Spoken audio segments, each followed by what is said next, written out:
Bon, les amis, j'espère que vous allez super bien. Je vais débuter la vidéo en adressant un mot à Sorlotte.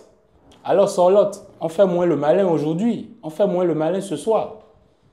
Quand ce n'est pas le Barça, tu viens. Quand c'est le Barça, tu entres en jeu, tu viens, tu marques à la 93e minute. Mais quand c'est le Real, tu rentres et tu es finito. On ne te voit pas.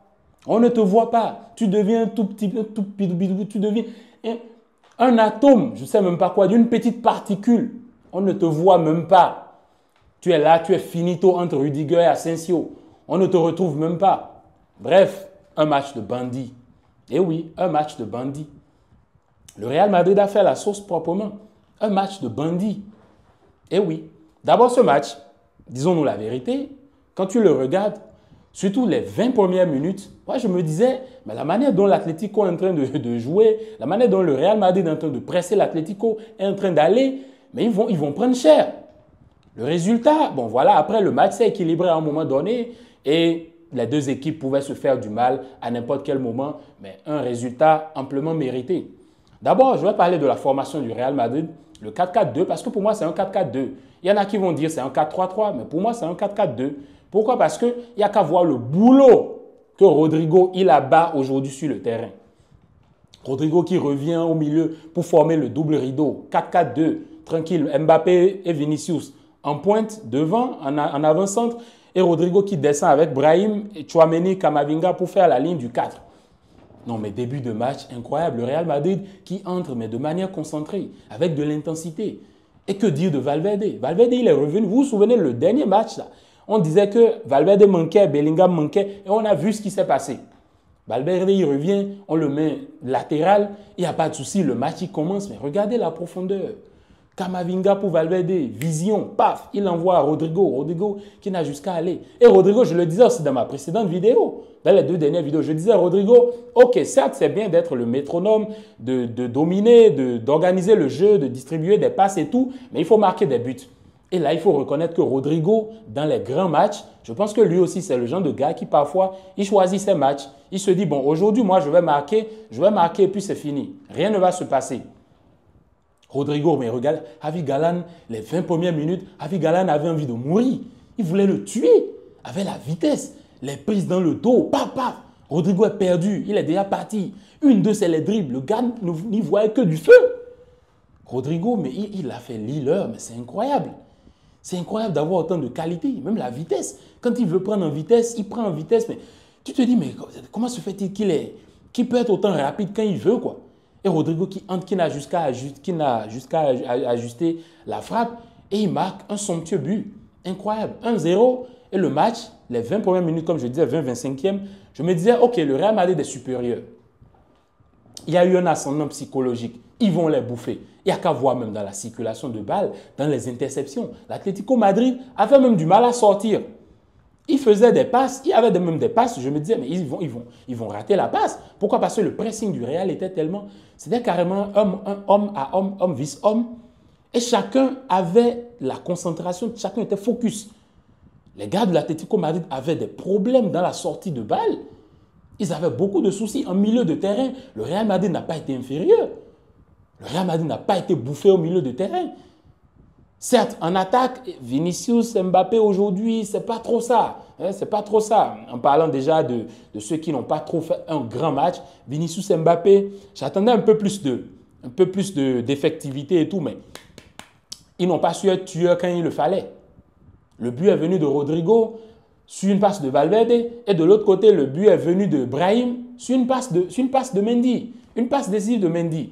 Et je vais commencer par Mendy. D'abord, Courtois, qui fait un bon match. Courtois qui est toujours présent, même s'il encaisse ce but de Alvarez. Ce but, franchement, Alvarez, j'y reviens, mais c'est un but que Courtois n'aurait pas pu éviter. Parce que franchement, vous aussi, dites-moi la vérité. Même si on lui donne 2,5 m, 2,17 m de taille, même 3 mètres, la manière dont il se détend pour aller la chercher, il ne peut jamais atteindre cette balle. Il marque son but. Il marque son but, Julián Alvarez, il marque son but. En défense centrale, on a vu le retour de Asensio. Et je le disais dans mes précédentes vidéos que Ancelotti mettait Asensio au banc parce qu'ils étaient en déplacement à l'extérieur. Et quelque chose me dit qu'au match retour, quand ils seront en déplacement et au Wanda Metropolitano, c'est possible qu'Asensio soit au banc. On ne sait jamais. Pourquoi? Parce que on sait déjà que les rivaux, les fans de l'équipe rivale, va essayer de le déconcentrer, va lui lancer des mots, Asensio Muerete, des trucs comme ça, des mots qui sont vulgaires, qui sont offensants. Donc pour le mettre au banc, pour ne pas qu'il perde voilà, les boules, on le met au banc pour qu'il soit focus. Parce que là, il est à domicile. Il se sentait chez lui comme un patron. Vous avez vu son maillot à la fin de la première mi-temps, à la fin de la deuxième mi-temps. C'est le maillot de quelqu'un qui a envie de mourir sur le terrain, qui laisse l'âme sur le terrain. Et moi, les joueurs comme ça, je les défendrai toujours, jusqu'à la mort. Ceux qui laissent l'âme sur le terrain seront toujours des miens. Et Asensio, on voit clairement que le retour de Asensio et de Valverde, ça a apporté un bien dans cette équipe. Et Tchouaméni qui continue à faire de bons matchs. Tchouaméni, quand c'est bon, il faut le dire. Parce que nous sommes les premiers ici à l'insulter. Mais Tchouaméni, quand c'est bon, quand c'est bien fait, quand c'est voilà, à la limite du possible, c'est bon, il faut le reconnaître. Kamavinga aussi, Brahim qui fait un bon match, qui marque un somptueux but. Mais en fait, sur le but, je n'ai pas compris.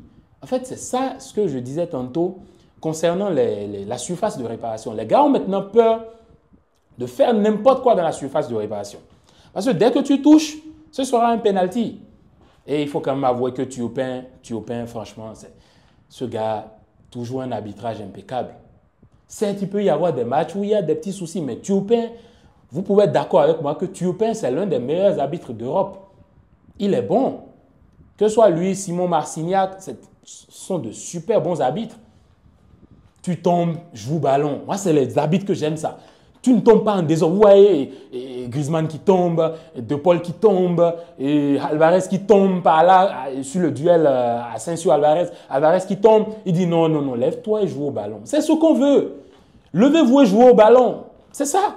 Au lieu d'être là, à perdre le temps sur le sol, non, à réclamer pour toi, pour rien. Non, non, non, non, non. On joue au ballon et on avance. Et Thiopin, un arbitrage incroyable, impeccable. En tout cas, pour moi, vous allez me dire dans les commentaires ce que vous avez pensé de cet arbitrage. Mais moi, quand même, pour moi, il fut impeccable. Comme je disais, Mbappé, Vinicius, qui n'ont pas été clutch aujourd'hui. Et puis voilà. De l'autre côté, l'Atlético Madrid, qui a quand même montré un visage de voilà, ils ont compétit. Ce n'est pas comme s'ils n'ont pas compétit, ils ont compétit. Mais le problème, c'est qu'en face, tu as eu une équipe qui a eu des occasions franches et qui a été clutch. Donc, c'est un peu ça. Au Black, sur les 2 buts, franchement, c'est difficile. Tous les 3 buts sont des golassos. Tous les 3 buts sont des golassos. Et en défense, on a vu Javi Galan qui souffre, José Maé et Lenglet aussi. Vous voyez, sur l'action du but de truc, même Giuliano Simeone, il ne fait pas un si grand match. Griezmann, moi, je ne l'ai pratiquement pas vu. Je ne sais pas vous, mais moi, Griezmann, je ne l'ai pratiquement pas vu. Le seul dangereux de cette équipe, c'est Julian. Et je l'ai dit dans mes précédents débriefs.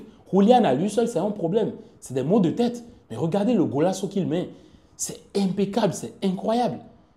Le duel avec Kamavinga, il entre. En fait, il cherche juste le moment parfait pour mettre le pied et enrouler la balle. Mais dans la lucarne opposée, incroyable but de Julian. Julian qui a été dangereux, mais qui n'a pas été assez nourri par ses partenaires. Et forcément, ça a compliqué les choses. Un Real Madrid qui est resté focus, qui est resté concentré aussi du début jusqu'à la fin, quand bien même ils encaissent. Mais ça, c'est un but inévitable. Quand tu encaisses un but comme ça de la part d'un joueur comme Julian, avec cette qualité-là, forcément, c'est difficile. Donc, le Real Madrid qui prend une belle option, qui gagne 2-1.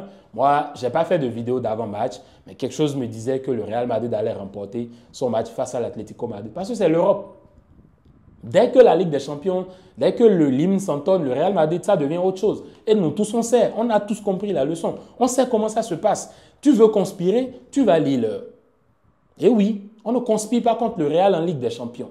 Je vous ai déjà dit, c'est l'équipe préférée de Dieu. 3 occasions, 3 buts, 2 occasions, 5 buts, c'est comme ça. C'est le Real Madrid qui est comme ça. Ils sont inévitables en Ligue des Champions. Maintenant, le Real va se déplacer au Wanda Metropolitano. Et là-bas, il faut avouer quand même que les gars, ils sont dangereux aussi chez eux. Mais c'est une belle option, il n'y a plus le but d'extérieur, tout ça. Bon, 2-1, c'est bien parce que tu mènes par un but d'écart. Donc, quand tu vas à l'extérieur, tu essayes de marquer en première position pour te mettre dans une position confortable et essayer de gérer la qualification. Concernant les suspensions, il y avait des joueurs qui étaient en danger, qui étaient menacés de suspension. Je ne sais pas trop si il y avait Kamavinga, Modric, Rudiger, si je ne me trompe pas. Bon, on verra. On verra. Je ne pense pas qu'ils aient pris de carton, hein, pas à ma connaissance quand même. Mais bon, surtout, n'oubliez pas de me dire dans les commentaires, vous, ce que vous avez pensé de ce match, vos tops, vos flops. Et on verra par la suite ce qui va se passer au match retour. Mais franchement, beau match. Moi, j'ai aimé, on ne s'est pas ennuyé. En tout cas, moi, pour ma part, je ne me suis pas ennuyé. J'ai aimé le match, un match parfaitement joué, équilibré, qui aurait pu pencher, la balance aurait pu pencher d'un des côtés. Mais au final, le Real Madrid gagne et c'est amplement logique. Allez, c'était tout pour la vidéo, les gars. N'oubliez pas de liker, de commenter, de partager. Vous-même, vous savez comment ça se passe. Et puis voilà, on va en parler. Peace.